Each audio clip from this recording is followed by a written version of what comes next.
जय महाकाल। निज स्वरूप में स्थित अर्थात माया आदि से रहित, गुणों से रहित, भेद रहित, इच्छा रहित, चेतन आकाश स्वरूप एवं आकाश को ही वस्त्र रूप में धारण करने वाले दिगंबर आप सभी का कल्याण करें। इसी कामना के साथ मैं आनंदाचार्य एक बार फिर से 5 दिवसीय दीपोत्सव के इस विशेष कार्यक्रम में स्वागत करता हूं, अभिनंदन करता हूं। मित्रों, दीपावली का जो वैज्ञानिक महत्व भी बड़ा अच्छा है, इसको जानने योग्य है। लोग बड़े ही आसान तरीका से यह कह देते हैं कि केवल धर्म बताता है कि दीपावली मनाइए, दीपोत्सव कीजिए। नहीं,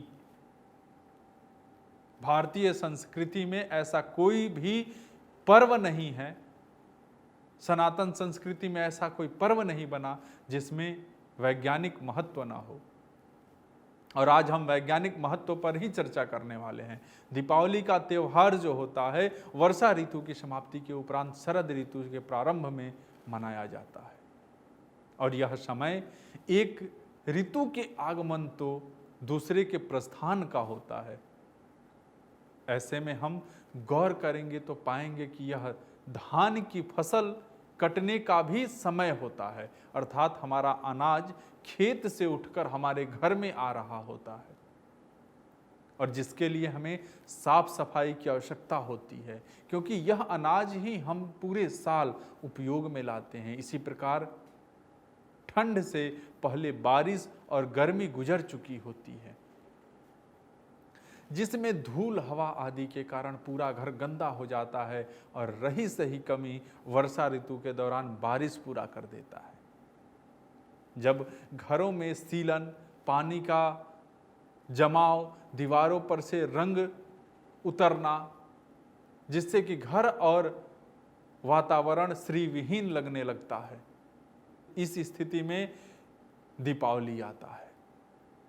वास्तुशास्त्र में कहा गया है कि घर में दीवारों के रंग रोगन के क्षरण से वस्तु दोष लगता है। घर पर जमी घास और काई आदि के कारण घर के सदस्यों का सम्मान घटता है। इसलिए दीपों का त्योहार दीपावली हमें वस्तु दोष से भी बचाता है, और घर में सुख और समृद्धि आदि के साथ ही गर्मी के बाद का बरसात के मौसम में ही सबसे अधिक बीमारियां भी पनपती है, जिनका सीधा संबंध हमारे स्वास्थ्य से होता है। और ऐसा इसलिए क्योंकि इस मौसम में मच्छर और मक्खी समेत अन्य कीड़े मकोड़े भी अन्य मौसम की अपेक्षा अपनी संख्या तेजी से बढ़ाते हैं। जीवाणु और विषाणु भी इस मौसम में हमें बीमार बनाते हैं, हमारे स्वास्थ्य को प्रभावित करते हैं। साथ ही इस मौसम में पेट संबंधी रोगों का संक्रमण भी तेजी से फैलता है, जिनका विनाश भी दीपावली में साफ सफाई के कारण हो जाता है।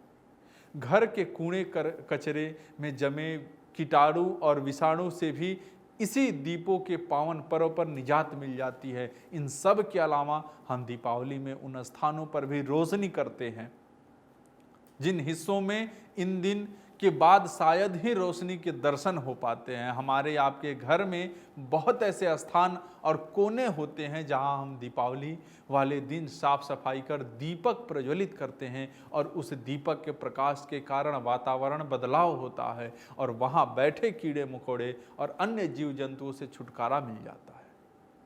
दोस्तों, हम वर्ष भर प्रयोग में लाए गए किसी भी प्रकार के यंत्रों की मरम्मत भी इसी पर्व से पहले कराते हैं।